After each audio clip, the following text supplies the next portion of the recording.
Welcome to the episode Ground Floor, where we can agree to disagree and still be family. That's the theme song, the What Up Doe off my second album, JLE World. On the music. www.facebook, you can buy the album on Amazon anywhere. He got the glasses. Hey, this dude, he can't get it out, folks. The reason why this is so comical, this is so comical to this brother here. I did not have glasses all of the years of school, but there's a such thing as growing old. And when you can't see certain things on your debit card, it just make you go out here and say, man, like you get tired of seeing things like that. So I just went to the doctor one day and said, the eye doctor that is, and they told me what was going on. Now y'all about to get some brother Malcolm with this cat. He turned to a different dude when he got the glasses. Yeah, I'm in my serious mode right now. Let's go. I call him Brother Jerome, and bring it to the stage, recurring guest, fellow Cooley alum here. Welcome to the show. Oh, kid in the building. What up? What's the deal? What's going on, brother? All right? Yeah, we doing good. Hey, Jeff, we need to, when kid come on here, we need to, with the DJs, hit that little horn like, man. Yeah, I got bad at sound effects. Yeah, we need that right there. We're going to update. So that's right, light it up. Is what are you bringing to the boycott? Because so much going on, but we do want to give our condolences to the people that died with the plane and helicopter colliding, unfortunately, in D.C. area. Praying for everybody involved with that. Then you had another plane situation that Jerome had mentioned that crashed around the city area in Philly. Praying for them as well, because don't think aliens attacking people. Don't do it. Don't, because I know on social media people going crazy like, man, planes falling from the sky. What's really going on? It's just some bad situations. Bad situation that happen. Now, after those serious topics, we're gonna start with something light first. We got a few we're gonna cover. First one would be the Lyft story that happened in Detroit. A Detroit rapper that they mentioned, plus size young lady, tried to use the Lyft, and the guy said her waist size was too big for his vehicle. That created a big uproar over social media. She's suing Lyft about it now.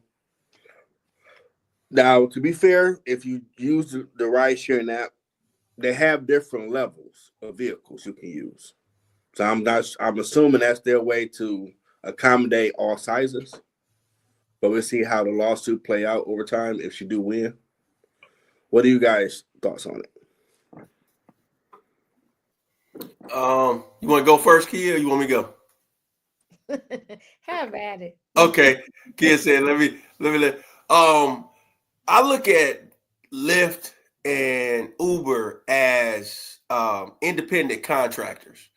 And so I look at them as independent contractors. At the end of the day, if you and I was coming from the airport, Jeff, and that's Kia's vehicle, we don't know her from Adam. She has the right to say, hey, I'm going to refuse this, this ride because of X, Y, Z. Now, we can feel like it's discrimination, whatever the case may be, like the young lady's doing. But at the end of the day, I remember one time I was in, I think I was in Dallas.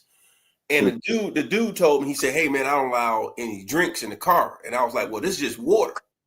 And my man said, I don't allow any drinks in the car. And I'm looking like, man, I'll just walk. I was only taking the car. I was only taking the car because it was on the company's dollar. It was just 3 blocks over to the hotel. I didn't feel like walking up that hill. But when my man came at me like that, I was like, I'm not even gonna make a big deal of it. I said, sir, have a nice day. Canceled the ride, and I went on ahead. So I feel like the vehicle that he was in, I really don't know what it was. But I can see how, if that's his personal everyday vehicle, because at the end of the day, we don't know if he got another vehicle. You know, I look at the wear and tear, because I drive a lot for work. I'm talking about a lot. I probably do 2,500 miles in a month. And so when you drive that much, and it's a company vehicle, but I always think, what if this was my vehicle? All of the oil changes I have to get, all of the preventative maintenance things I have to get. This is that person's personal vehicle. You have the right to say, hey, you know, because like you said, they got the other option. I think with Uber, they have Uber X. I think that's the big one, like when you get your Escalades, the premium type of thing. And, you know, I'm sorry, you know, I'm not trying to discriminate against anybody that's a BBW or a big dude out there. But if you're a big dude, I know several of them. And if I was with them, they would tell me in a heartbeat, man, I can't even fit in this vehicle. We getting this. Because some people just tell you like, hey, I'm going to pay for this because I know I can't. It's uncomfortable to be in this type of vehicle. So I know she's a young lady, and no disrespect to her friends, her family.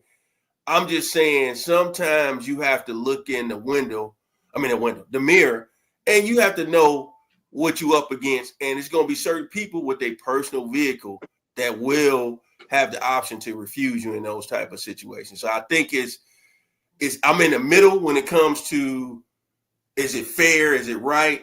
You know, type of thing, because you don't get to see what the person look like till you get there, or the situation till you get there.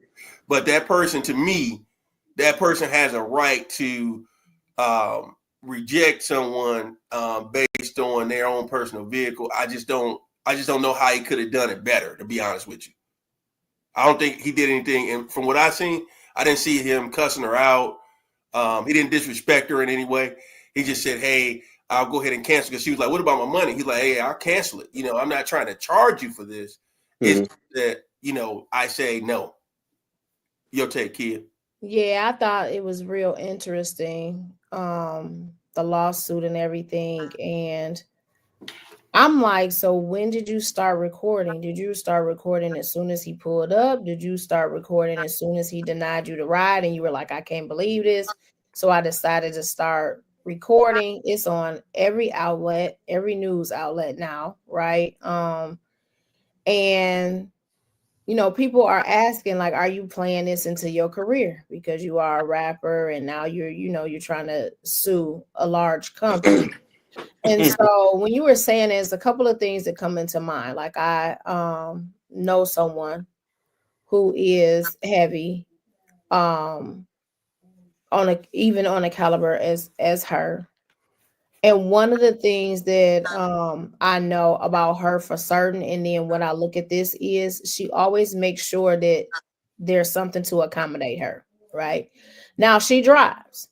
And she does have, I believe, like some sort of Toyota. Now, I'm not saying that she's as large as this young lady is. However, number one, no, you don't want to be discriminated against. However, when you know that there are some limitations to what you can do, then normally you make sure that you have accommodations. Those who have disabilities that know that they have to have a wheelchair, they make sure that things are wheelchair accessible. Or, you know, if they have a cane, they make sure, like, am I able to get in and out of the ride? Is there an elevator? Is there a ramp? All these things you make sure of ahead of time, right? I also saw like some pictures that she had showed when she was in other vehicles that she was very much looked uncomfortable even being in, right? But I guess to her defense, she was saying, hey, I can fit in this car. What makes you think I can't fit in another? One of the things that I think is that we don't like to take responsibility for ourselves. If I know that I'm in this situation, one of the things that I would have done is said, let me make sure that I have a car that I'm going to be able to fit in, where I won't have to have this type of conversation. This is why they have, like you were saying, X or XL or whatever the case may be. So why would you have not prepared for that ahead of time? And when she was like, exactly like you said, well, what about my money? Well, I'm even going to make it beneficial for you. I'm going to cancel the ride. This way you won't even have to pay for another ride. You can order another vehicle, right? And it won't be at any additional expense to you. So it's like, I understand the thing of wanting to be accepted, right? Because this is who I am, this is my body, and not body shaming. But then where's the responsibility? Where do I take my own responsibility and say, I'm going to ensure that I have everything that I need so I can have peace, so I can have functionality, so that I'm not put in a situation where I'm uncomfortable. Like, where do we start taking responsibility for ourselves? And then from immediately after that, saying, well, I'm going to sue you because it's discrimination. The gentleman did say in the video, I've been in this situation before, and the person was unable to fit in my vehicle. So would it have been more appropriate for him to say, okay, I don't think that you can fit, but you think you can. So go ahead, come on, try to squeeze in. And then if she hadn't been able to fit, then how would she have been feeling then? So was he trying to save her the humiliation of trying to fit because he's been in this situation before? And you're not riding in the front. Now we know riding in the front of the vehicle and riding in the back seat of the vehicle is two different things when you start talking about space and capacity, right? And then you have to talk about weight distribution and things of that nature. So, and then to what you're saying, Jerome, as far as driving, when you drive a vehicle and you drive it a lot, and yes, I'm driving it for work, and I know that this is my mode of income, but then I also have to protect that, right? Being an independent contractor, what most people don't know, they think like, oh, you're hired. You're not hired by Lyft. All of these expenses come to you. And yes, you need to be preparing and putting things aside and things of that nature, but I'm protecting my investment at the same time. And so it becomes a very slippery slope and a thin rope when you start talking about what's acceptable, what's discrimination, and things of that nature. I'm sure from experience plays a factor as well. And just like you said, as an independent contractor, I can deny on the basis of anything. Now, why would somebody deny you a ride because you have a drink? This gentleman saying, I don't want nobody spilling stuff in my car. And I've had experiences where people spill all types of stuff in my car, and I have to be the one to clean it up. So guess what? I'm going to put something in place that says I'm not accepting anybody that doesn't have water, right? And so is this also a liability on his part? If he accepted her in his vehicle and she wasn't able to, injury occurred, then who was going to be at fault? She would have still been suing him if she was at fault, right? Do y'all think so?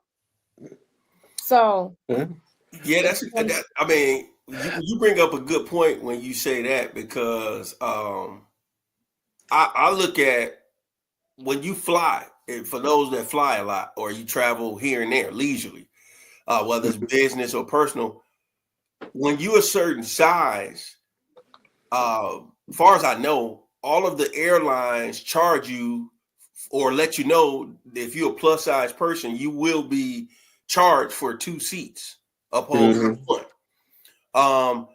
I've actually been on a flight with a person that was a plus size like that, and they had to get the extender for the seatbelt that they pull around, because I was always wondering how that would work, because I'm getting to the point now, this ain't the high school Rome that y'all know of. I'll be looking at the thing like, dang, I only got about 3 more inches on this thing. It wouldn't even go around, especially if it's wintertime.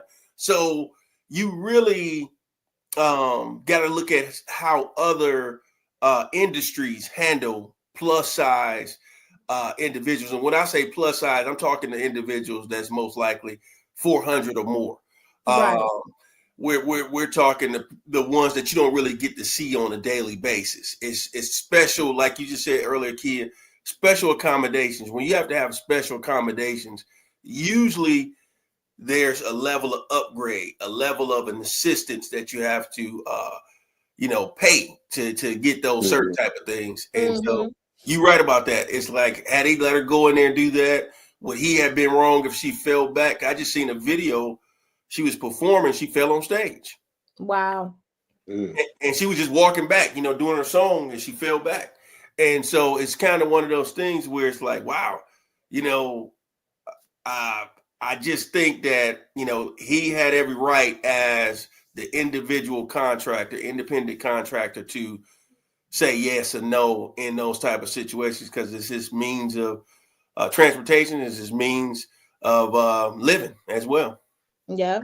And I Okay. commend her for having a fully functional life where you're Exactly. still mobile and everything like that. But you do have to both people have to be responsible. You have to be responsible on how you speak to an individual, how you make them feel. Him being the independent contractor. I think from the conversation that he had, the tone he had with her, his level of explanation, I don't know how much more she would have wanted that would have made her feel more comfortable.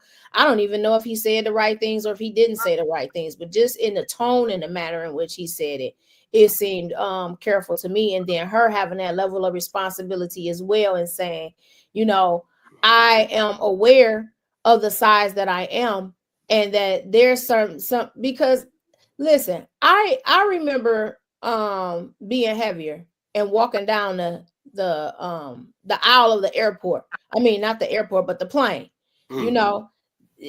These things are narrow depending on which flight that you're on, and it's very uncomfortable. However, I didn't look at, and maybe it's one of those things where you say, well, instead of trying to pack everybody on the flight, you need to have it a little bit, wider. Or do I pay for the comfort seat?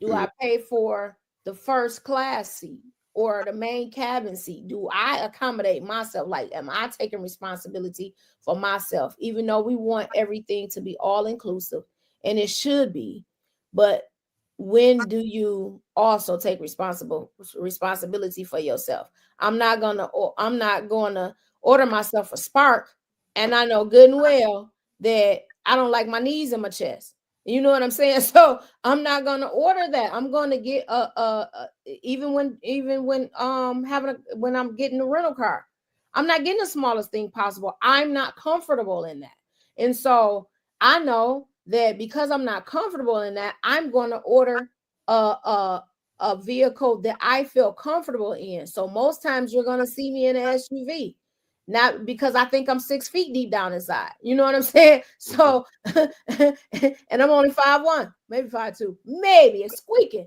right? But being short, it's still a comfortability for me. So I'm going to make sure that I have an SUV. So I just think in traveling and understanding that, yes, you should be able to ride in whatever car that you want to ride in. But if physically you can't, then you can't make the responsibility of the vehicle that you ordered. If that person says, like, I'm not able to accommodate you, why not just get a vehicle that you know that you can feel comfortable in most times anyway? If you know that you drive, if you drive an SUV, then why, when you want a ride share, would you want something way smaller than that? So that's just my great articulate points. I guess I'll be the bad guy. Come on, be the bad guy. Come on in. It's a problem that you're recording it. You don't have permission to record him. And I'm assuming by them having a company to think ahead for these issues is why you might pay extra for the bigger vehicles. So the cry wolf that he body shamed you or made you feel embarrassed, if that's the angle you're going, or publicity, they already have built-in contingencies to accommodate you. So if you're trying to get into like a small Honda and you need a Expedition or something, they got those out. They've got the vehicle on the thing to show you the size. So why are you trying to get in this when you are not that size yet? Just be accountability. You're a bigger woman. You know that about yourself because you see yourself in the mirror when you get dressed. So if you try and get in a smaller vehicle, and he been doing this, so he may have had this experience, and he can judge better by seeing, nah, she's too big. It ain't gonna work. And he's being as respectful as possible. Like he does have that right when they go to court. Well, our drivers do have experience to where it's their vehicle. They have seen these things to try to accommodate. So, Instead of you, man, I gotta wait 30, 45 minutes. They already got it built in the app, the size of the vehicle that you might really need. And maybe you want to pay that money that day. You being cheap. And now you got this big blown out thing where I don't really see it as a winnable case. Because if I'm the company, I've already built in fail safes. You have multiple vehicles. You see what it looked like. So there's no mystery on if you can fit it or not. So why are you suing? And why are you filming? Yes, the lawsuit. I'm just like, wow. You look a suspect. Like you trying, and you're a rapper, so that's going to put your name out there, and any press is good press. Oh, she a rapper? What she rap? Let me go check her stuff out. But at what expense that you're willing to get that notoriety? Because he didn't do nothing wrong. He wasn't disrespectful, calling her out a name, you this big, whatever. He did all that. He's trying to be very respectful. Ain't no money gonna be taken. Just had to get a different vehicle. This ain't gonna work for you. And because everybody want to be an investigative all of a sudden, well, he could countersue that you're filming him and don't have his permission. Yeah, right? Think about that. If you want to take it that way and say people are coming at him like, "Oh, you bully! How dare you?" Blah. Who told her to film? Defamation, slander, the whole nine, and loss of income because he also got fired. He got so he definitely has. Now he can no longer even drive for that ride share. So he does have a winnable lawsuit because he followed what they have. If they didn't have that option in the app where it show you the vehicle that you can choose from, okay, you're gonna be the scapegoat. But they have that. It don't matter how big of the sky falling, how you want to make about it. You cost a man a job because you're too big to get in that vehicle. He was polite to say that. That's terrible. When you had other options. So is it worth it? Because I don't see that case being winnable for her. He got one that's winnable. Because she can't fit his car. She can't fit his car. They got other options. I don't know. Crazier suits have been won. So yeah, the only way, the worst case that could happen, they will settle just to make her go away. But depending on the person, if it was me in charge, damn that. I ain't paying you a motherfucking dime. You out your rabbit ass mind. You know the size you are. You know the size of this vehicle. We have put in place other options for you. And your ass chose not to do that. Nah. I'm not going to fire my employee over this. He did his job. He didn't cut you out. You filmed him illegally already, so that's showing me on some bull jive. You clout chasing. I'm sorry, you are over the limit for this vehicle, and you already knew that. Because all they can do is start tracking your history. What vehicle do you normally take? All that's in the app. And if it's in the app, you normally get the bigger vehicles, but today you want to film, do this, you want some bullshit. So don't think they would have a high power lure like he said what he said about that. Every time we look up home skill and see here exhibit A, you do Excel every time. What the hell is this? Like, we're grown. Let's cut all this. Oh, my God. How dare you? We grown as hell in 25. Cut that bullshit out, man. Cut that out. We're too grown. Cut that out. Everything ain't a situation where, oh, they're picking on them. No. Some people out here to get theirs. God bless you. That's your hustle. Do you? But someone that always used Lyft when I worked at Wayne State, they got the size of the vehicle. It might be $5 more or something, but I find it hard to believe they pour the data. She's not getting a bigger vehicle. She used Lyft more than once. You think that's what it is, Ron? She just didn't want to pay that extra money. You know what? Jeff bring up a good point, and I'll say this, kid. I've been there myself. I went to a wedding back in August. And I was in LA. LA different. You know what I'm saying? LA real different. Yeah, LA real different. So I'm looking like, hey, it's just me. I got to get back to this room. Let me see what they got right here. I looked at that, you know what I'm saying? 'Cause I'm thinking like, hey, I'll be out here LA, live like they live, not that price I would. I seen that truck like, oh, hell to the no. Like that song say, hell to the no, no. Hey, that was me. Right. That was me. I hit that straight. I forget what they called it, but it said it'll be there. They called it the Uber Saver. Hey, he'll be there 3 minutes. Come on over. Hey, I ain't paying the extra fees for nothing. And it got me to the destination the same way. But I do think maybe, and she probably looking, I've been traveling, I've been doing this. I got to save a few dollars. Saving a few dollars can cost you. And in this case, I think that had to be the case because there's no way you can try to order something like that. I don't know what it was, Honda Accord, whatever it was. Any car is going to be hard just looking at the size of her. Yeah, it's not body shape. I mean, the way the back seats open, they don't be wide like the front. Yeah. So there's no way the little bit when I want to be alert, she can't convince me she's in my face saying, I only get a car. You lying. Because some of the cars' back doors only open too wide for you to get in. A truck is good. They open all well for you. Or a minivan. There's no way she's taking a car when they check the phone. Mm-hmm. And they track all that. We use their app to see, okay, this person normally take XL, double X, this, or a car mid. What are you doing? Is it worth it? Because you got a man fired. And that's some real bullshit. Yeah. I can see if he's on the tape calling her out of her name and all that, but he was being very respectful. And probably frustrated. Damn, this have recording me? He didn't give consent.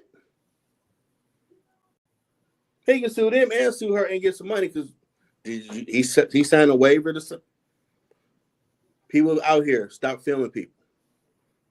That's illegal. That's a whole nother discussion, bro. Like, illegal. People pop out their phone. They don't want to go through all the trouble with the trial, but they take your ass to court and you ain't had them sign a waiver to film them.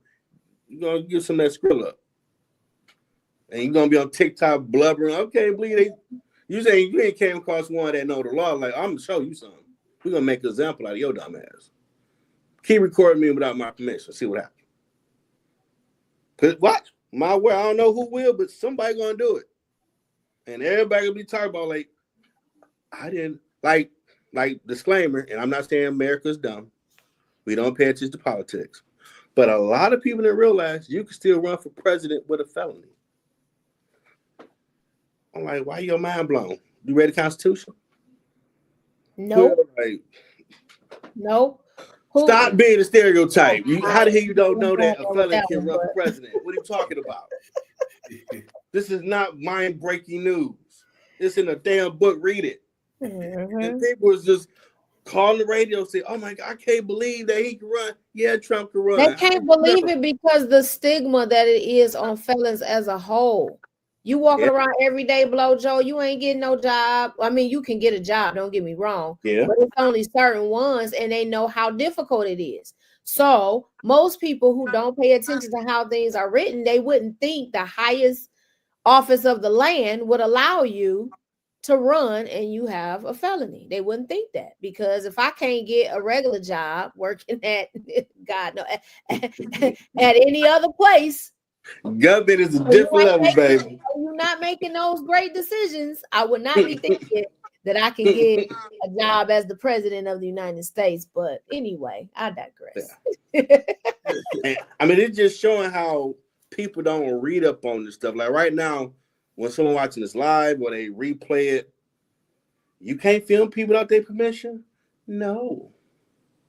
That's illegal in this country. Just like our government can't spy on us without permission. It's illegal. Reading is fundamental, people. Read. It's fundamental. It's right there. Hey, but don't nobody got the time, so they don't sue nobody. But you're going to catch the right person. And they're going to show someone and sue them for a stupid amount. And just like, did they sign a waiver? Well, I thought it was going to be fun to see them get money up at Waffle House. So they're getting beat up. You didn't call the cops and that, but you chose to be a part of the problem by filming them without Now the whole world watching them getting whooped up on social media. Paying 100,000. Well, your kids figure that out or go do something. Stop filming. But that's happens every day. now the funny one, and I saw this on YouTube. Some people were streaming from their shows. Now with the DEI, diversity, equity, inclusion has been wiped away. A lot of companies are getting rid of it. So I came across a story with Tabitha Brown, who entrepreneur, young black woman, has stuff in the store because I didn't realize Target has a lot of black entrepreneur products in their stores. Mm-hmm. But everybody like, I can't believe they're going to get rid of it. They're not supporting. We need a boycott. Okay, another disclaimer, folks. A lot of black entrepreneur products are in Target. So I found it kind of weird seeing Reverend Al Sharpton and the We Shall Overcome crew walking through the store boycotting. I'm looking like, why are they doing this? Well, they take the DI away. I mean, let's be real. And I take the bad guy approach. When they did come up with the diversity, equity, inclusion, it's supposed to give everyone in this minority a fair shot. But here's something some of these companies figured out. Well, if I hire a black woman or Indian woman, I'm checking off a few boxes at once. I'm good. I'm not saying they're not qualified, but I ain't got to get that dude a chop because, I got the lock on women here. I'm the only man. I don't want no dudes up here. He got to go. But I need that minority hookup. So I put a woman down. I'm covered. That's why I noticed a lot of major corporations that let go of people, unfortunately, with black women. So they keep gaming the system on how they do it. They ain't going to be just fair. They're going to find a way to work it for them. So now they don't have it. And they boycotted. We boycott Target. We just have to be here. Okay. I get your point. But if they change the law and smart companies going to keep it depending on what's their target audience and shoppers. But if it ain't going to affect your bottom line, do what the company we saw did. Like, okay, well, you're fired. Sorry. I don't care. Y'all thoughts? I'll let Kia go first this time. Are you gonna let me go first? I got a lot of feelings about this one. I'm not gonna lie. Number one, the reason why I rocked so hard with Target was because they were one of the few large organizations that were putting us on in terms of products and everything like that. And because they had a diversity, equity, inclusion program, they were making sure that they were giving people of color and other minorities a fair shot to have their merchandise, their products, and everything in their establishment. So when you first come out and say, we're not going to rescind our DEI, then I'm like, okay, you standing on principle because you still want to make sure that everyone gets a fair shot. But then after that, you turn around and I think it was like 2 days after they said that they wasn't folding, they folded and they're like, we're not gonna do it, right? So that kind of stung for me because I was like, I'm all for like, that's why I don't rock with Walmart. I don't like how they treat them, and I argue with my mom on a regular as far as Sam's Club because they wasn't the same, but. That's why I always would be like, I don't really rock with Walmart like that because of number one, I know too many people who actually worked there, who they mistreated, and their whole ethics and integrity of how they deal with minorities is just not right in and of itself. So, for me, it was just like, dang, Target, like why you couldn't just be like Costco, right? So I entities like they were really standing was good. I was like, this is where I spend my dollar here. So now it's like you rescinded your DEI. My first question is why? Why are all of these corporations right now at one time snatching all the DI back? Now, is it that you don't agree that you need to be giving minorities a fair share at being able to have your product in store, or you don't agree that you need to have other people being in your establishment and giving them a fair share at earning their right to be able to earn the same income or go for certain levels when it comes to your company? Or are you being forced by your bottom line? Are they taking something they got to do with your money? What do they have? Do they have something over you that they're leveraging in order for you to be able to do this? Now, that's the thing that I don't think that we're really asking. Are we asking the right questions? Are you kind of being blackmailed and for your hand being forced in order to do it? Or is it the same old where you really didn't want it in the first place, right? And the other thing is we need to stop thinking that DEI meant that people weren't qualified, people didn't work, and that people didn't do their due diligence in order to have what they have. That's what I'm hearing. Like, oh, it's the same as affirmative action. It's the whole thing. DEI was rescinded, and then you went all the way back to affirmative action at the same time, right? So stop thinking that they're qualified in order to have these things and earn the things that they earn. But yeah, it kind of hurts. So what does that mean for me as far as DEI and me boycotting? Can we come up with a more strategic way to hold people accountable? That's the question.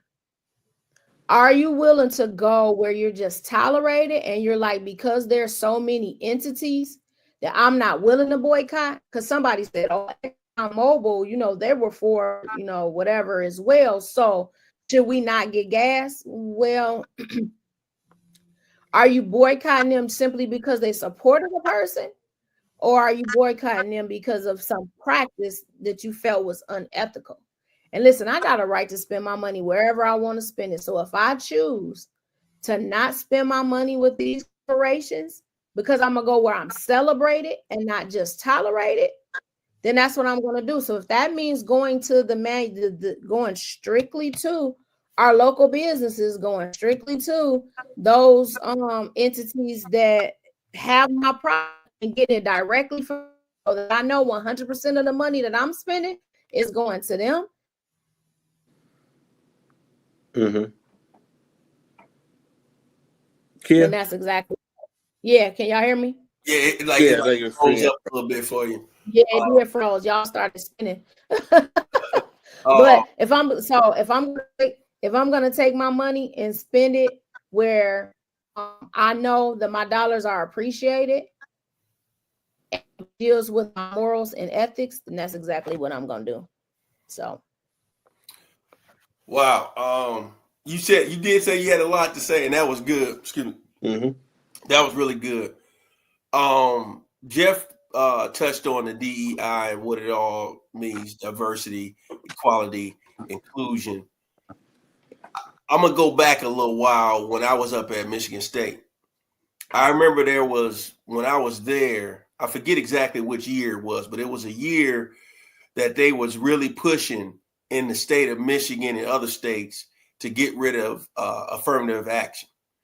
And I remember there was an uproar on campus and the minorities came together. All of the Latino and Latina community got together with the Black community. And it was this one, I forget the young lady's name, but she was Black and Puerto Rican or Black and whatever, Latina. So she represented both sides. So she understood, she formulated all the minorities. And I remember we had a class together. She was like, Rome, you gonna come with me? She was like, we're gonna storm in that meeting. Cause I'm the biggest person. I tell everybody, please don't call me talking about y'all about to go march downtown. I'm out. That's just me. I just don't do none of that. I'm not doing, unless Jesus tell me we got to march around the building 7 times, do not call me. When she told me what she was going to do, that's when I was like, hey, this is a sister. This was like on some Black Panther type. A lot of people don't know this story. Samuel Jackson and some of his people he was with, they actually locked in Dr. King's dad on the campus there at Morehouse until they got a certain things in writing that they wanted on the campus at that time. And this was just like that. That affirmative action thing was real big. And it was probably, no joke, about 40 of us. The way we stormed into that meeting, when the paper came out, it's called the State News. When the paper came out, it said 300 to 400 students. It was only 40 of us. We stormed in when he had this meeting. His name was McPherson, Dr. McPherson. He was the president at the state at the time. My man was in a meeting. We stormed that meeting. People ran up out of there. Basically, I ain't gonna say we held him captive, but Buddy wasn't getting up out of there. That's how deep we were. No police was there to stop. I'm talking about we stormed in there, and then it was a lady that came in there trying to whisper in his ear, and they was like, "Ma'am, that's rude. We're talking to him. We don't want you in here." Old girl had to leave, and we was in there grilling my man with all the questions about affirmative action. How is his take? What does he feel about it? All of this. And I remember he was just like, he was straightforward with everybody. Like, hey, I'm not here to allow anybody get uprooted from the campus. But my understanding of affirmative action, he was basically saying, we don't want a handout per se, is what he was saying. And he was like, you're already here. But we don't. So the students was like, look, we just don't want to get uprooted. We've been working too hard for somebody to just come and say, you're no longer a student at this campus. And one dude that I had a class with, he was Latino. My man started crying. And that's when it got real in there. Like, whoa, the campus news came in and started taking photos. And I remember they had some type of chant. They literally told my man, sign this document or else. Right on the spot. Like, I'm sitting up there looking like I literally could get locked up for what we about to do. Because it was literally like, hey, you sign this or else. And my man looking like, well, what's the or else? You going to find out. That's literally how everybody came in there. And what I'm saying, I say all of that to say, the young folks today say standing on business. Call me when y'all standing on business. Just like that day, I turned my homework in, left that class, went right march. I heard them chanting around that corner. I ran down there and went right up the stairs with them. We ain't taking no elevators. We went up the stairs. And when you come together and some unison and you put something like that together, so all y'all talking about this DEI stuff, I say, like Kia said, support these individuals directly. The reason why they're putting that stuff in Target, because they know y'all love Target. They know y'all going to be in Target. I hadn't seen a woman yet that don't like Target. This is just me personally. I'm talking about black, green, orange, purple. Every color under the sun. I remember talking to a lady. I didn't even know the lady. The lady said, you know what? Your smile made my day. She said, what are you doing today? I said, well, I'm working. She said, well, I'm going to Target. I said, I look like it. I'm over here getting my lunch. She talking about Target. And it's just, people get bent out of shape to me over the craziest things. But my thing is, do not call me boycotting, walking in thing. I'm not going with you. That ain't what I'm doing. When y'all want to sit down with let's say right now, President Trump, when y'all want to sit down and have a real conversation and stop crying on the other side and stop doing all of this, he did this, he didn't do this. Don't call me. I don't care if you don't like my opinion, but I don't want to hear it, because at the end of the day, y'all ain't standing on business. Appreciate that, Dr. Tasha Faison. Only 4 times, though? 4 times? Wow. Only 4. They got some good deals in there now. And that's good. She can only count on one look at slides. There we go.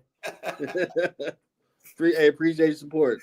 Hey, I appreciate that. Now, I did look up to see, okay, what the stance is. And I've come across Target's decision in January 2025. Target announced that it will end its DEI goals. The retailer also dismantled its program for shelving Black-owned and minority-owned businesses. Now, that part going to be a problem for them doing that. See? That's what you don't do. Because unless people was not buying their products and you had other people want to put theirs in, I could see that. But if it's simply say a member of the board is racist, like, man, I'm sick of all this. I don't want to come in and see all them people here bad stuff. But if the product moving, that's all that really matters. But now you saying, well, we need to switch up where you don't have a product in there. But boycott ain't the answer, because you can't boycott that thing every day. I mean, if that's the only spot in the area, people gonna shop at convenience. I mean, we all do it. If I can go to this gas station up the street and get some gas compared to, I'm gonna go way up on 8 Mile in Greenfield. That's a long drive. And you got like 2 or 3 right up the street on Finkel. Like, really, who's about to? I'm supporting. And we just had an ice storm. You going way over there to get that gas? You got one right up the street. Listen, I think that's the issue too. You know, we want to claim, we want to, be so upset, but then we want to be convenient at the same time. Oh, what? There you go. Wait a minute. Wait a minute. Oh, I was going to boycott, but you said I gotta go another 2 miles extra. Well, that's gas. I don't think I want to do that. Oh, I'm gonna be inconvenienced because I can't buy this brand of ice cream. It's $2. It's $2 cheaper than what I would have to buy if I buy this product over there. I don't think I want to do that. Like, if it's gonna inconvenience us, then all of a sudden we not as upset anymore. Now, my suggestion to people, if the Black delegation is really upset, we don't like our stuff starting off at 25. There's some bull jive. We need to really do something. I learned this in business school, and it still pisses me off. We waste 1.3 trillion a year to this economy. Sure Black do. people. Sure do. Teacher had a smile on words she said. I'm like, what the fizzle? Let me look this up. I'll be damned.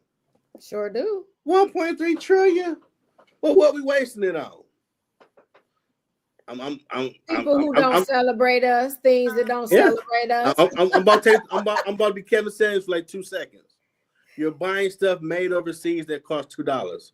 Them Jordans you wearing for $300, they make them the same spot Stephon Marbury get made in China for $2, $5. All this stuff cheap. Whatever you think of is made overseas for cheap, and they rack the price up when I stupid ass buy it over here. Because, man, I got Bugatti on. I got Fufu. How much you pay? I paid $500. Dumbass, it only cost like $20 they made over there in Taiwan. You ain't shining. You should have bought some stock with that $500. There we go. That's the conversation we don't want to have in the Black community. That real grown folks. You got all this stupid stuff on that costs $3,000, and you ain't even got no type of investment portfolio. And when you go overseas and see it made in some of those sweatshops, you're like, that's what my stuff made? Yeah. Even the phones. Yep. Now, you need a phone, but you ain't got to have the $3,000 phone. But we just think that $3,000 phone, add that to 1.3 trillion. And it's us. If we took a week and didn't buy nothing. Oh, the government had come to who the leader of the Black delegation? Get their ass on the phone right now. We need to talk to them. Because we see a dip in this economy. Just 7 days. Don't buy nothing. That's a lot of stuff that'll be affected that we ain't touching. We love our weed, our nicotine, our liquor, our champagne, our wine. We love our junk food. We love going out. And we ain't do none of that. Just stay at home. Cook. Then you got some power. And we realize that real power we have. That we don't talk about. Yeah, so we definitely have power. We have to utilize it. Now you right in my wheelhouse and speaking my language, being the financial coach, right? So we we have a major tool at our disposal that we forget that we have, and that tool is money, right? It doesn't make the person, however, it's a tool, and you can utilize it. We have a lot more power than we think. The thing is, when it doesn't directly affect us, then we don't want to make any sacrifice or anything when it comes to it, right? Oh, yeah. So we do have to realize, like you said, $1 trillion. That's a lot of dollar signs and a lot of zeros. You know, they count on it every year. That black people 1.3.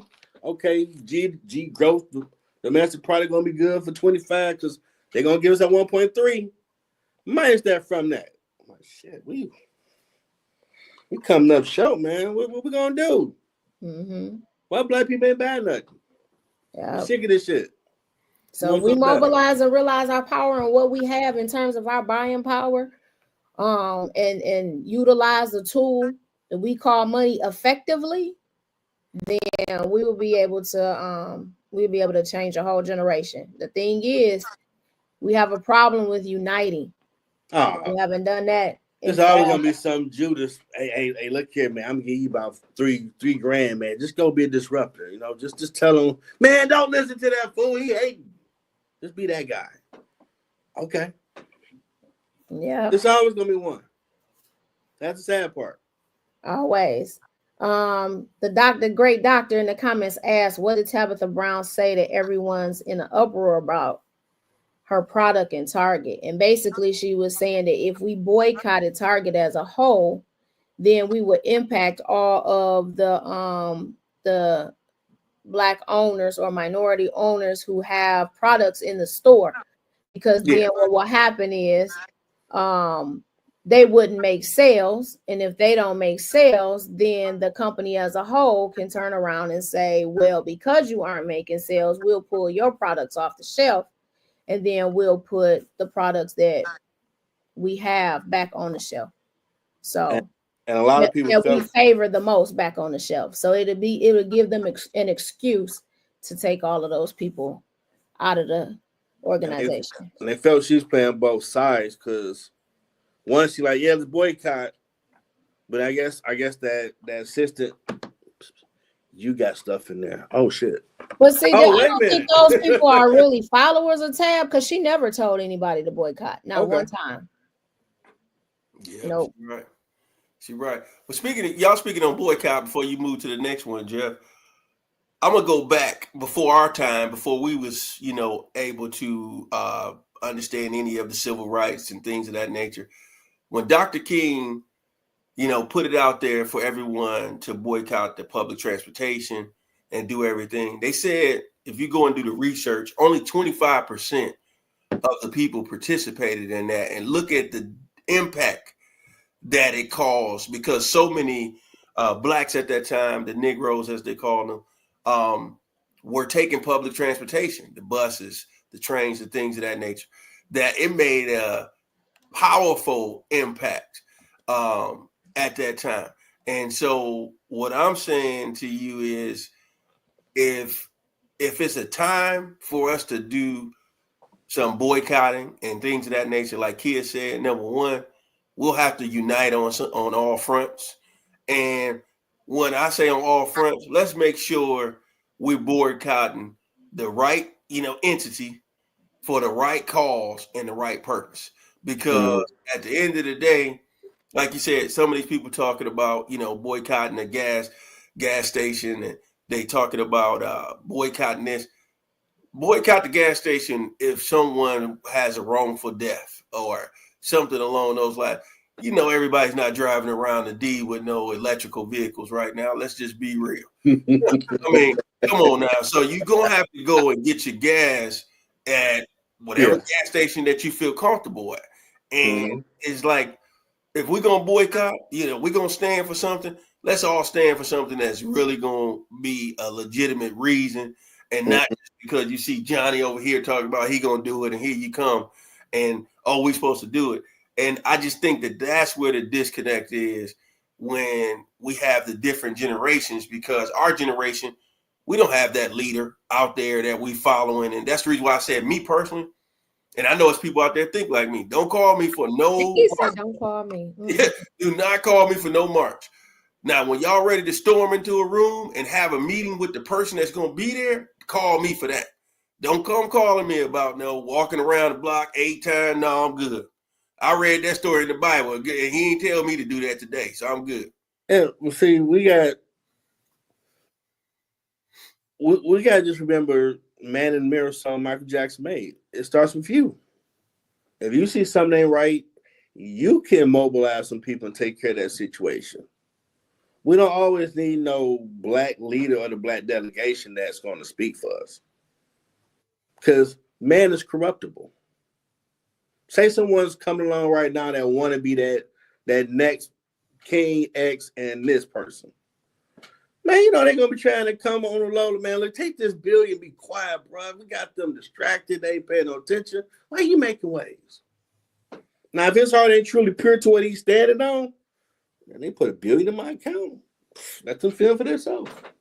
So if you see something, you come over. We got all this social media. The world is right here in our hand. The world is right in our hand. We ain't got to do all that. You got a problem in your area, you mobilize, and you put all the information out. People rock with you. And people go read.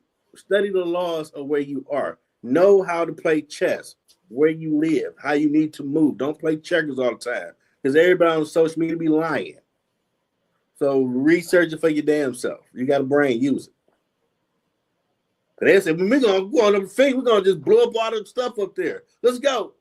Did you hear what they just said? They're about to blow up all the stuff on Finkel. They're going to arrest your dumb ass everybody else. Because, well, they said we're going to Finkel. And no, that ain't it. Pay attention. Now, if it's a cause like maybe meeting with the board of directors on why you don't want to put black business stuff in Target anymore, that's a good conversation. What's the issue? The money ain't coming in. You got some other people that's really probably put more money down, and that's better for your books. I mean, I get that business-wise. It might suck for that person, but you trying to make a buck. Now, if you can make a more buck, you might say, oh, I like black people in my store, but the Indian people are going to make me make more money. And it's a capitalist society, unfortunately. But if that ain't your reasoning, it ain't black and white no more. That's stupid. It's all about money. People keep prostituting that to you, make you think, well, we ain't cool because we different cultures. No, it's rich and poor. That's the hard on. Look at it now. After COVID, it reset everything. It's rich and poor. So what battles are you fighting that you doing all this for? Which is crazy.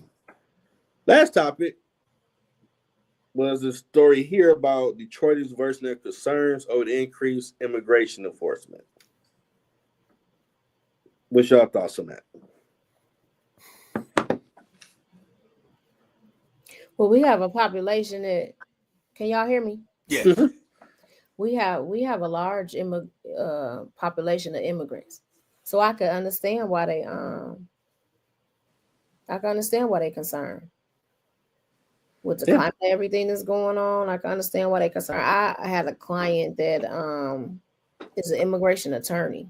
Okay. And so before all of this took place with the new immigration laws and everything like that, he was having a difficult time in terms of what his clients were going through, making sure that they could get their work visas and their green cards and all of those things and become legal citizens. So he had an issue then, and this was probably, I don't know, it was well before COVID, right? Okay. So, and he was working diligently then. So I know now, with it being focused upon and the main target, I'm sure he's working overtime. So I could see them being a little skeptical. Now, for those who didn't see this coming and decided to stay home, you're kind of getting what was already said was going to happen. So were you paying attention when they said first thing that I'm going to do when I step foot in office is I'm going to make sure that that we deal with immigration? Were you not paying attention then? So regardless of if it's happening or if it's not happening, I could see them being worried and being being on alert. But what that's another fight. Like, we got so many irons in the fire right now. We don't know where.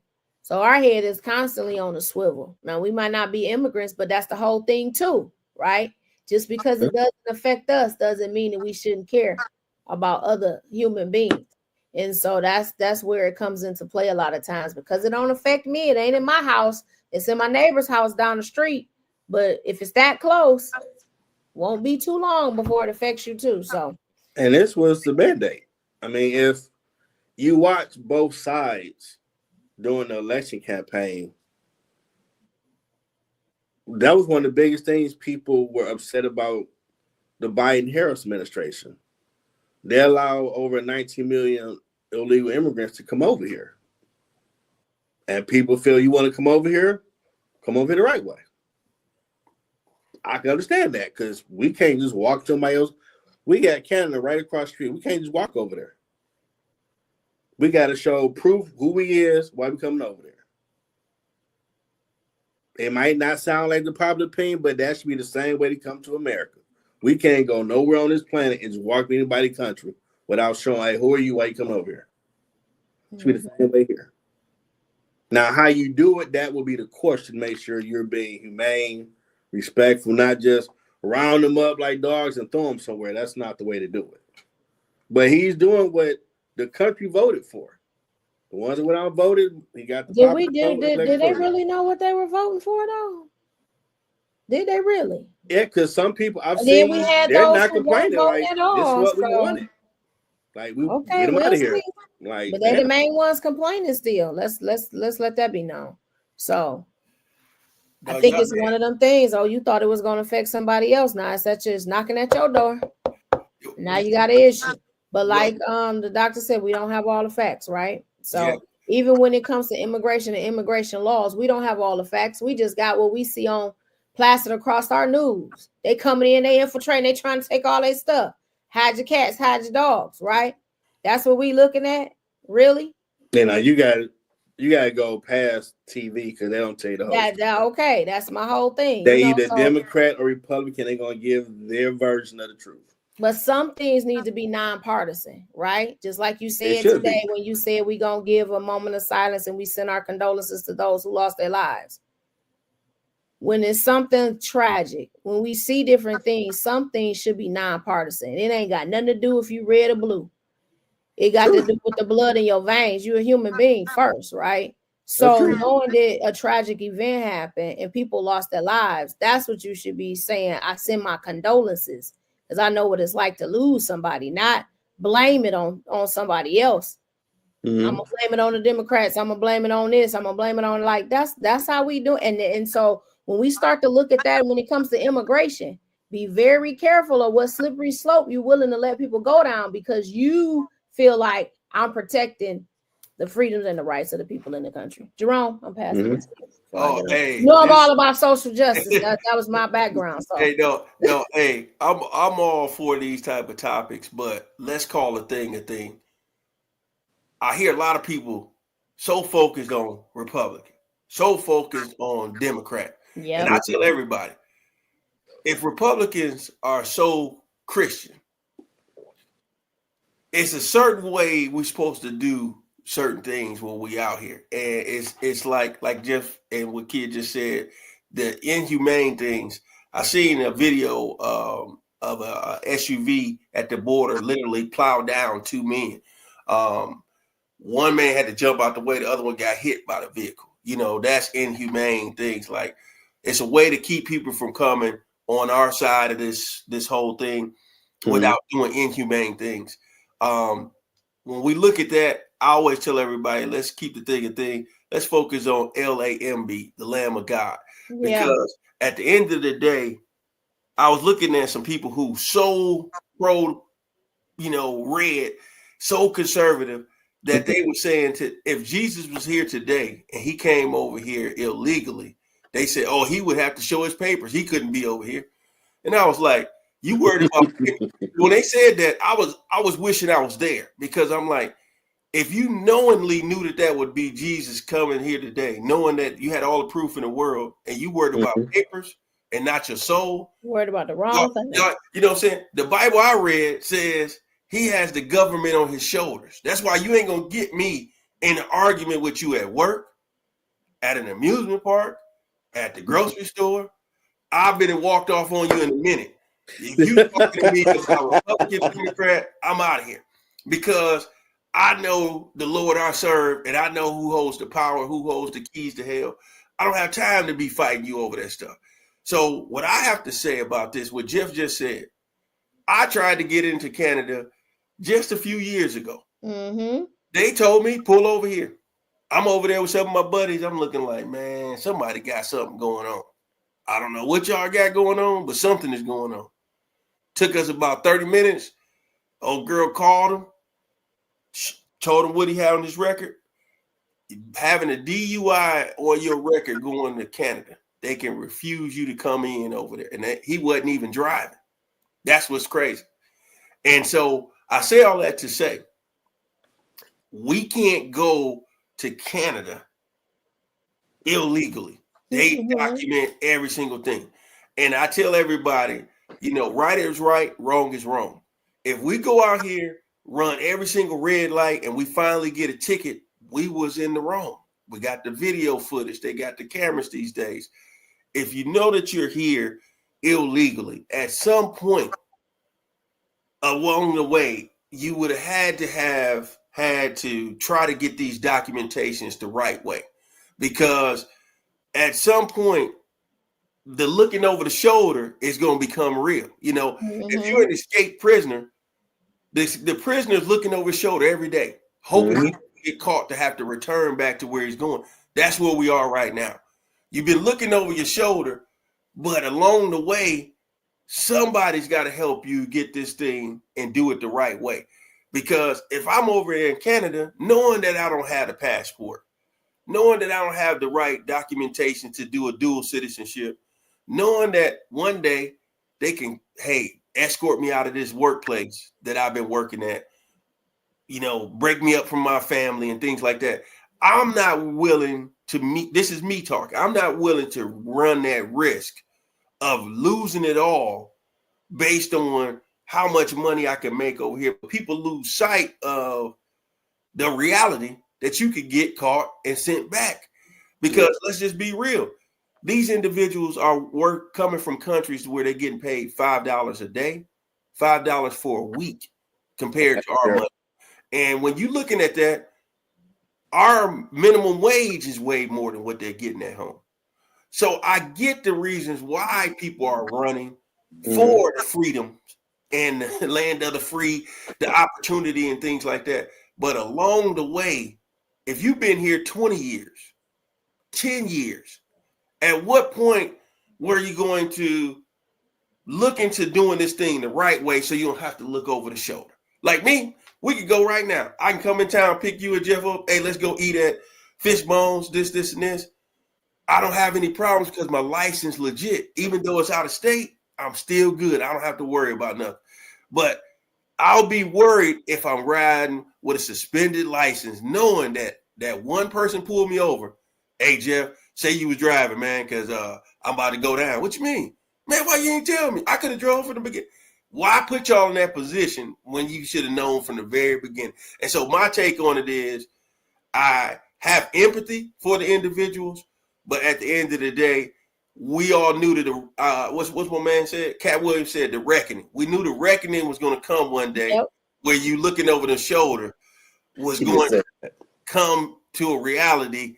And now that's where we are. And that's the reality. So we just, like you said, we got to pay attention to what's going on, because I just seen where President Trump is taking away Juneteenth being a national holiday. It's going to be a lot of little things like that. But I tell everybody, I'll say on that. You know, they gave us the shortest month out the year because of Abraham Lincoln's birthday being in the month of February. So at the end of the day, Black history, African American history is every day in your household. Don't let the government tell you what month your Black history is going to be. Don't let them tell you what they're not going to teach your kids, what they're not going to teach you. You got to educate yourself. We got to get out of the excuse box and got to get out of the to-do box and do what you're supposed to do. They can take away the Juneteenth, but you know they can't take away this. They've been doing this for years. Let them take all of that stuff. Let them have all the stuff. You can still be out there barbecuing. You can still go out there and do your events downtown.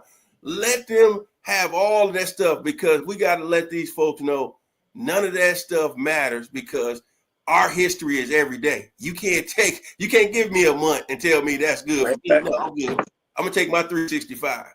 Just like Juneteenth come once a year, you know, and people celebrating that stuff, the people who was woke knew about it. And at the end of the day, that's why we gotta read. That's why you gotta self-educate. Right. You know, just because you graduated college 20 years ago, 30 years ago, pick up some books, folks. Read about the transatlantic slave trade. Read about a lot of different things, the stock market. Do things to, you know, enhance your skill set, enhance your different things. And let's just be real. The times we in right now, it might be time to start ordering books of what do we do if we was to go down because of a power grid? Would I know how to survive without power? Would I know how to survive without being able to go buy food? Would I know how to survive? So it's like, folks, we got to wake up. Y'all getting social engineered into the buffoonery. And y'all need to be focused on what's really going on.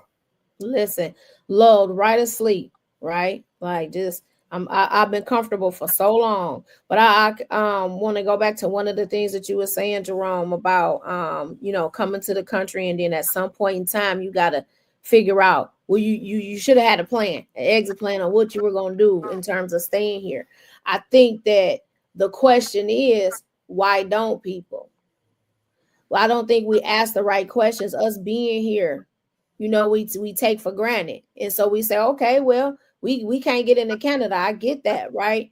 Why is it that you would risk your life to come here for freedom and then get here and live here all this time and not gain your citizenship legally? Be held accountable. So we need to ask the right questions. What is it that stops you or hinders you from doing that? Because I can't see you fighting all your life.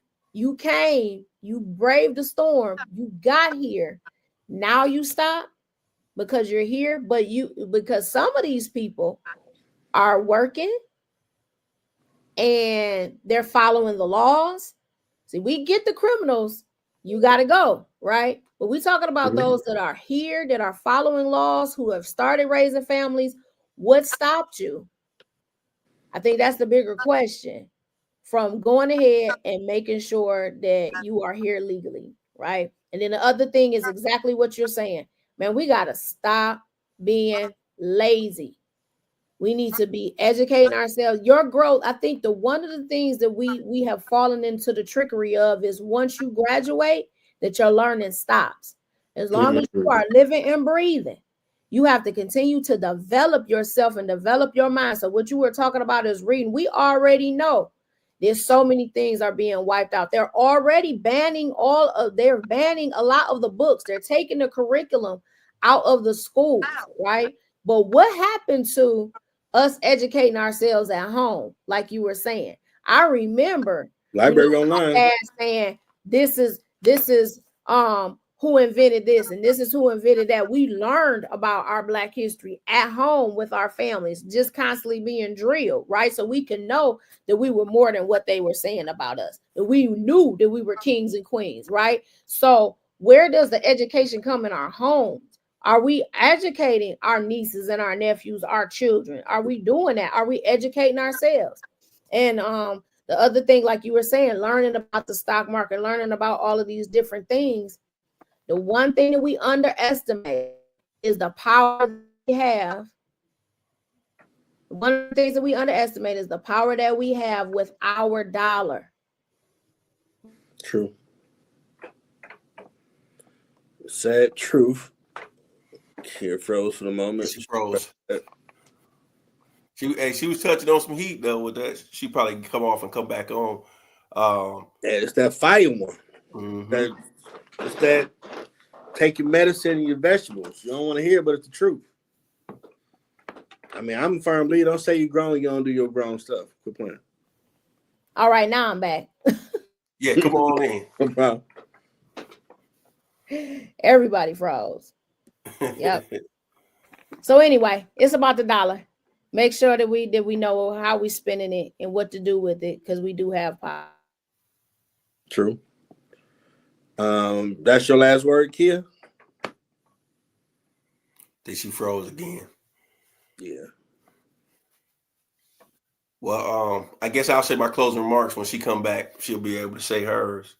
Like I said, man, I just think everybody out there, let's just look at what just happened with the plane situation in DC, what just happened yesterday in Philly. The month of January, I mean, it just seems like you couldn't catch a break. I mean, you look this way, it's this going on. Look that way, you got deportations. Look, like Kia said earlier, there's so much going on. You know, I'm like Jacob in the Bible. As for me and my household, you know, we serve the Lord. And so my thing is, when you know that, you know, the Lord told you what things to look out for when you start getting to the beginning of the last days. People are going to become lovers of themselves. They're going to be boastful. Kids turning against parents. And he says this is the beginning of the sorrows. You know, that's the deepest part in this thing. It's like, we just went through this, and this is the month of January. You know, I was telling my daughter earlier, I said, I'm about to put a animated meme out there with a little cartoon peeking around the corner, like February. Like, yeah, do we really want to step into February? You know, and I said that just because I wanted it to be on her level to understand it. But it was like, it's a reality. Like, do we really want to step into this month of February based off everything? It's like, sometimes in life, you may feel like you want to just take a time out. Like, hey, I want to take a time. You know, I want to take a time out. There's just so much going on. I need to take a time out. And the life we live in, you don't get to take a time out. You know, that stuff continues to keep being thrown at you. And you got to continue to put your hands up and fight the next round, the next round, and the next round. Yeah. So what I'll say is, read the book of Job. Job went through some really serious things. And when he was questioning God and he was doing all this thing, it says that he didn't even sin in the questions that he had. But he was really like, hey, man, I did this, I did that. Like, then finally God spoke back to him. I call it the God crash out moment. He hit him with the, where were you when I designed the stars and all? So, all I'm saying to y'all people, keep the thing a thing. We got to stop being swindled and hoodwinked into the small, minute things, because the bigger picture is what you're not focusing on. And we got to start focusing on the unity that Kia talked about. We got to start focusing on the education to our children out there, and educating ourselves as well. Because guess what? They can have Black History Month. They can have Juneteenth. You're not stopping me and mine and what we're going to learn. You know what I'm saying? Y'all don't get bent out of shape when they realize, hey, I can't get them with this. That's what's going to butt hurt a lot of these folks. But as soon as they see y'all get bent out of shape out of here, they ain't going to do nothing but march. Now, and then y'all can't say Rome was with you. You ain't going to find no videos of that. I can promise you that. You know what I'm going to do? I'm going to walk right past y'all. I'm going to be at that Chick-fil-A. Eat my sandwich. Here they go marching again. I done told them not to go down and do that march. Oh man. You know, and so what I'm saying to y'all, I'm in on a high note, you know, to the brothers and sisters out there that has to be deported. It's unfortunate. It's I just hope things are done in a humane way, and our country don't do things to make it difficult for people to take their vacations, because Americans love to take their vacations. Just keep it. We ain't had no problem with you. You know what I'm saying? When I come over there, I don't have no problems. I don't want no problems. You know what I'm saying? Yeah. We don't want nobody coming up missing off of somebody else's behalf. You know, because some of these countries, they make a definitely big example out of you, and they don't do just the average stuff. They do stuff like kids and stuff. So I'm hoping about that. it go left is what I'm saying, because it may be some places people don't want to travel in the months to come based off of what's going on. That's my take. Kia, your final thoughts? Listen, I'm scared to say anything. I keep everything keep buffering, and I go off. Listen. But yeah, I just said this, the one thing that they understand is, like you said, Jeff, is green. Money talks. Use your dollar wisely. Get your affairs in order. Yeah. Make sure that you're doing like Jerome said and taking care of your family. Stop spending frivolously. This is not the time. Make sure that it never was the time, but it definitely isn't the time now. Make sure that you are saving, that you are investing, and that you are taking care of your family and utilize your money in the way that it's intended to be used. And everything will be all right. Other than that, just know who you serve, right? Continue to serve the God. Continue to serve God. Keep your hand in his hand. And like Jerome said, we all know in terms of revelation what's going to happen. So if we already prepared, we ain't got to get prepared. So that's it. Keep loving on each other. Keep shedding light. Great taste right there. So I may pull the belt out with the vegetables, and I'm gonna be nice. What? I got to balance it out now. You know, you might see a lot of stuff that happened in January. It got you thinking the world is ending, but joy come in the morning. The sun's going to shine. The moon's going to come out. It ain't that bad. I know it sounds, well, this just happened. Yeah, the sky's falling. I get it. You might feel that way, but it ain't that bad. You're able-bodied. You're alive. You had the internet. You can learn everything you want. No man can, and some people, executive orders don't mean they take over a law. Just another little tidbit. He can do his executive orders. If it's a law, Congress signed it, President signed it, it's a law. You can go to court for that stuff. And the judge will say, nope, you can't do that one. Write another one, and we'll see if that one works. So relax. Calm down. It's going to be okay. But definitely get back to the old school. You should have survival skills. You should know how, if your power went out for the week, what would you do? Just run your own scenario. Power went out for a week. Do I got candles? Do I got a flashlight? Do I got my Second Amendment or whatever to make sure I'm good, protect my family? Do I got a generator? Do I got canned goods? Check that. And we know this is the shortest month when it comes to Black History Month. We got the internet. All libraries across the globe is on the internet. So whatever you want to know what Black people did, go look it up. Reading is fundamental. You ain't got to go to school for 8 hours and find out about what. I know we was back in the day with Bill Cosby, Michael Jordan, Ralph Sampson, a few other people. It's zillions of people that done stuff that you don't hear about. When I worked in engineering building the Wayne State Clean as custodian, they would put up stuff, and I'm like, this person made that? The gas mask? A Black woman made that. Blew my mind. Like, I know.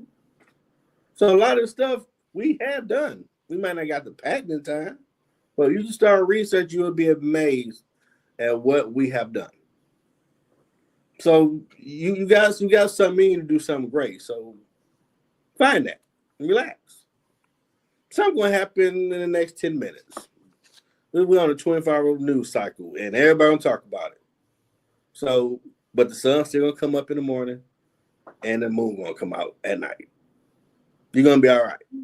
Make sure you and yours is good. Don't worry about everybody else's business. That's their business. If everybody want to go sell, ride, and looting, you make sure you in the house with your people, safe. Because they're going to deal with them. You don't want to be where you shouldn't be. Because you put on Facebook, hey, 10 o'clock tomorrow morning, we about to go run through all the targets. Don't be that fool. They will call the police on you. And I don't think you voted for Trump and got that hometown discount, that part they got. They don't like your ass up and put you to work for cheap. You make license plates, whatever. Everything and everything on some things, unfortunately. But a lot of stuff is a smoke screen too. So relax. God got you. It's all right. See, I can be evil, but sometimes we need that. We need that Kevin saying, "Look, stop, get your damn bad right. Go get your GD. What you doing?" Sometimes you need to hear that because we ain't got no big mamas and big papas no more, man. They gone. They like, man, I'm done with this generation. Y'all on your own. So we got to take it on our own, especially with the ones we know. Hey, look here, cut that foolishness out. I know you, so I'm gonna tell you, cut it out. Stop being stupid. You smart. Leave them fools alone. They're like robbing people. You're gonna get shot. Everybody had that in the hood coming up, and you like, what's he talking about? Then you find out, man, they stole honey buns from the gas station. I was gonna go up there with him, like, see, I told you come do something for me because I just felt in my spirit and go down big old spiritual. Some said, have him cut your grass.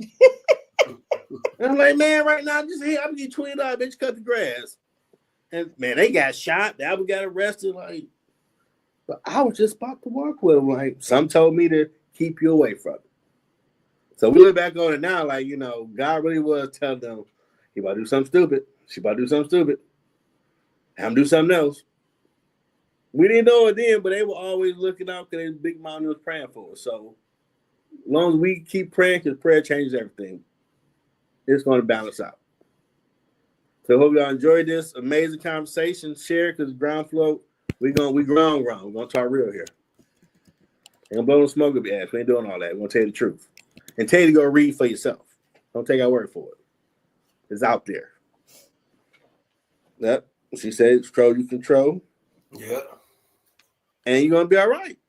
And if you're drinking and hanging out still, hydrate, drive safe, get someone else to drive for you, make it home. And we about to be out of here, people. So appreciate y'all, this great panel.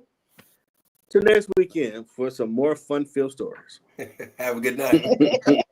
Good night.